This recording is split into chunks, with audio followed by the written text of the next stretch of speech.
Iba't ibang klase ng babae kung mag-aasawa ka.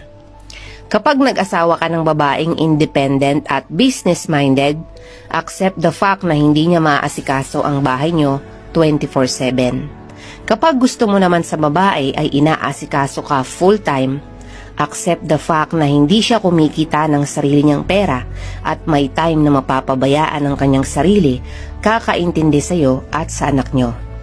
Kapag gusto mo ng babaeng makinis, maputi, at chicks na chicks, accept the fact na kapag inasawa mo yan, kailangan mong sagutin ang lahat ng expenses niya sa beauty products to maintain her beauty.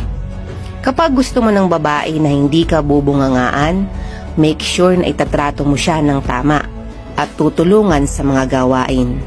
Kapag gusto mo sa babae na supportive siya sa'yo at hindi pinaghihigpitan, make sure na alam mo ang limit para magkaroon